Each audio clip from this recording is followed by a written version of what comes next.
Tror du att upplevelsen av att växa upp i Sverige är annorlunda för människor med en bakgrund från andra länder?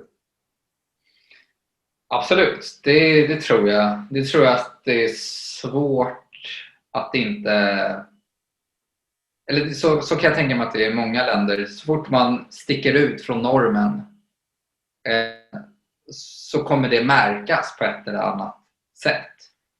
Sen beror det på hur mycket man skiljer sig från normen och hur stor skillnad det är mellan den kultur man har sitt ursprung ifrån till den kultur man växer upp i. Liksom. Ju längre ifrån varandra de är, svårare kommer det att bli, och ju flera krockar och ju mer har man att lära sig. Så att jag kan tänka mig att det här är... Man kommer få många utmaningar genom hela livet om det är väldigt stor skillnad mellan sin egen kultur och den kultur man växer upp i. Och det kan vara allt från skolan, att man känner att man blir utanför eller att man är annorlunda, tills att man växer upp, och i arbetslivet så kan det vara svårare kanske få ett jobb för att man har ett annorlunda namn eller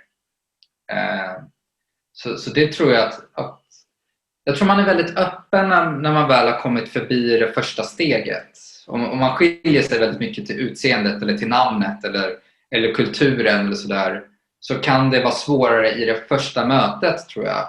Eller kanske bara om man skickar exempelvis ett CV, en arbetsansökan, och de bara får se en text. Då tror jag att folk... eller då är det svårare att ge en sån här person en chans. Man väljer det trygga valet, det man känner igen och det som är närmast en själv. Men om man... Oftast när man kommer förbi det där och man får en intervju och man kan visa upp sig själv, då tror jag folk är mycket mer öppna för det. Men om man är... det kan vara svårare i början, tror jag. Innan folk har lärt känna en och man faktiskt ser att man är som alla andra i princip på många sätt.